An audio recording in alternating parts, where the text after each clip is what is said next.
সরকারি চাকরিজীবীদের বেতন কাঠামো নিয়ে দীর্ঘদিনের অপেক্ষার অবসান ঘটতে চলেছে।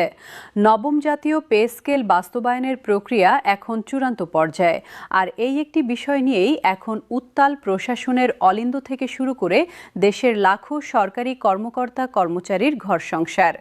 প্রায় ১১ বছর ধরে অপরিবর্তিত থাকা একটি বেতন কাঠামো, ক্রমবর্ধমান জীবনযাত্রার ব্যয় আর দীর্ঘ আন্দোলনের পর অবশেষে সরকার নতুন বেতন কাঠামো বাস্তবায়নের রূপরেখা চূড়ান্ত করেছে। তবে এই পুরো প্রক্রিয়াটি যতটা স্বস্তির খবর বয়ে এনেছে, ততটাই জন্ম দিয়েছে নতুন প্রশ্ন, নতুন হিসাব নিকাশ এবং এক ধরনের মিশ্র প্রতিক্রিয়ার। সাম্প্রতিক বাজেট বক্তব্যে অর্থ ও পরিকল্পনা মন্ত্রী আমির খসরু মাহমুদ চৌধুরী জানিয়ে দিয়েছেন, দীর্ঘ ১১ বছর ধরে একই বেতন কাঠামোয় থাকা সরকারি চাকরিজীবীদের জন্য অবশেষে নতুন বেতন কাঠামো আসছে। তার ভাষায়, মূল্যস্ফীতির কারণে সাধারণ মানুষের জীবনযাত্রার ব্যয় যেভাবে বেড়েছে, সেই বাস্তবতা বিবেচনায় নিয়েই সরকার এই সিদ্ধান্তে পৌঁছেছে। উল্লেখযোগ্য বিষয় হল, শেষবার অষ্টম জাতীয় পে স্কেল দেওয়া হয়েছিল ২০১৫ সালে। এরপর প্রায় এক যুগ পার হয়ে গেলেও নতুন কোনো বেতন কাঠামো আসেনি। অথচ এই সময়ের মধ্যে সঞ্চিত মূল্যস্ফীতির হার দাঁড়িয়েছে শতাধিক%। এই দীর্ঘ ব্যবধানই এখন নতুন পে স্কেলকে ঘিরে প্রত্যাশার পারদ এতটা উপরে তুলে দিয়েছে। সরকারের সিদ্ধান্ত অনুযায়ী নতুন এই বেতন কাঠামো একবারে পুরোপুরি কার্যকর না করে ধাপে ধাপে বাস্তবায়ন করা হবে।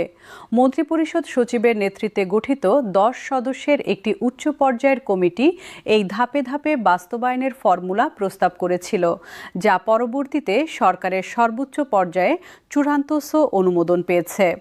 অর্থ মন্ত্রণালয় ও মন্ত্রিপরিষদ বিভাগ সূত্রে জানা গেছে, দেশের সামগ্রিক অর্থনৈতিক পরিস্থিতি বিবেচনায় নিয়ে নতুন পে স্কেল ৩টি অর্থবছরে ধাপে ধাপে সম্পন্ন করার একটি সুনির্দিষ্ট রূপরেখা তৈরি করা হয়েছে। আগামী ২০২৬-২৭ অর্থবছরের শুরু থেকে, অর্থাৎ ১ জুলাই থেকেই এই নতুন বেতন কাঠামোর প্রথম ধাপ কার্যকর হতে যাচ্ছে।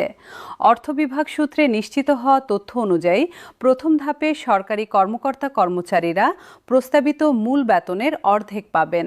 এরপর ধীরে ধীরে দ্বিতীয় ধাপে বাকি অংশের একটি বড় অংশ যুক্ত হবে এবং তৃতীয় ও শেষ ধাপে মূল বেতনের পাশাপাশি বিভিন্ন আনুষঙ্গিক ভাতা ও অন্যান্য আর্থিক সুবিধা পুরোপুরি সমন্বয় করে সম্পূর্ণ পে স্কেল কার্যকর হবে। সংশ্লিষ্টরা আশা প্রকাশ করেছেন, ২০২৮-২৯ অর্থবছরের মধ্যেই এই বাস্তবায়ন প্রক্রিয়া সম্পূর্ণ হবে।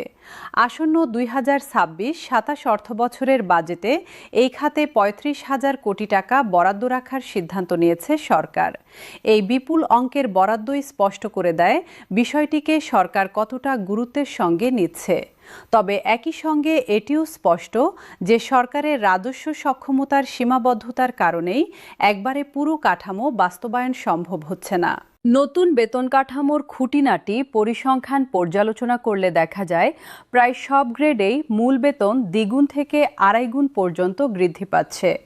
সর্বনিম্ন গ্রেডে বাড়ি ভাড়া সহ মূল বেতনের সঙ্গে অন্যান্য ভাতা যুক্ত করে মাসিক আয় দাঁড়াতে পারে প্রায় ৪২,০০০ টাকার কাছাকাছি। অন্যদিকে সর্বোচ্চ গ্রেড অর্থাৎ প্রথম গ্রেডে মূল বেতন ৭৮,০০০ টাকা থেকে বেড়ে দাঁড়াতে পারে প্রায় ১,৬০,০০০ টাকায়। দ্বিতীয় গ্রেডে ৬৬,০০০ টাকা থেকে বেড়ে দাঁড়াতে পারে প্রায় ১,৩২,০০০ টাকায়। আর তৃতীয় গ্রেডে ৫৬,৫০০ টাকা থেকে বেড়ে দাঁড়াতে পারে প্রায় ১,১৩,০০০ টাকায়।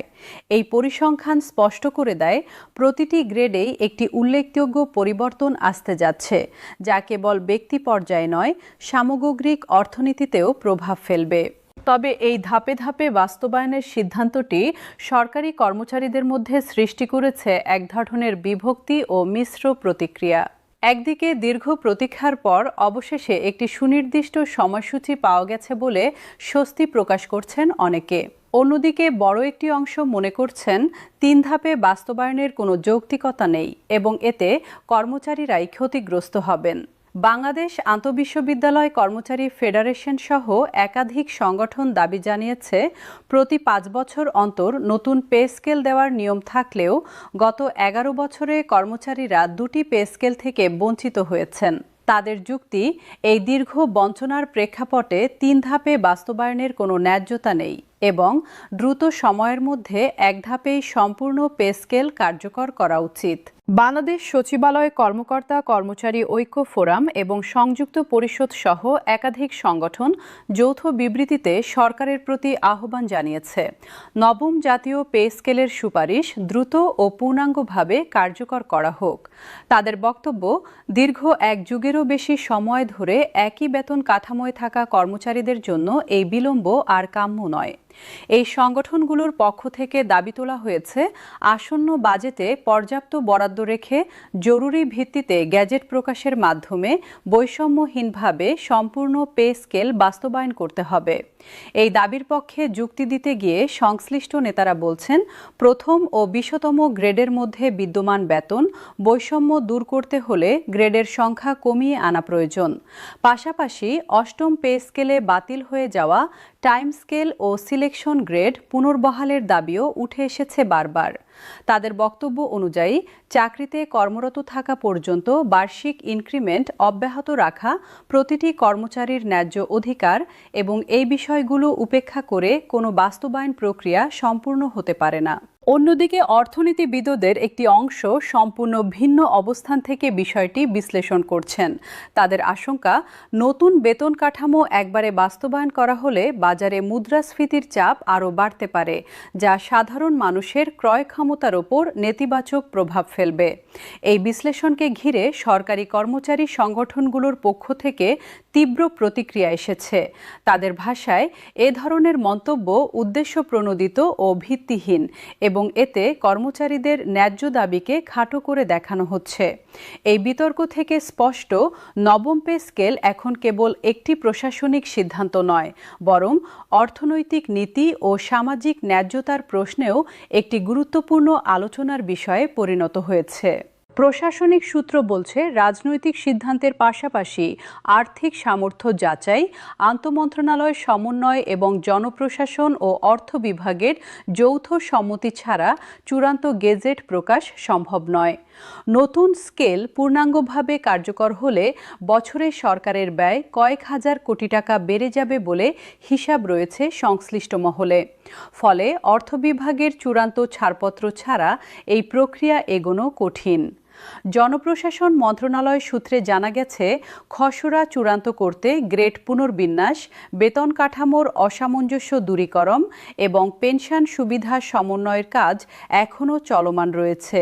নিম্ন গ্রেডের কর্মচারীদের বেতন বৈষম্য এবং উচ্চ গ্রেডের বিশেষ ভাতা নিয়ে এখনও কিছু মতভেদ রয়ে গেছে, যা চূড়ান্ত সিদ্ধান্তে পৌঁছাতে কিছুটা সময় নিচ্ছে।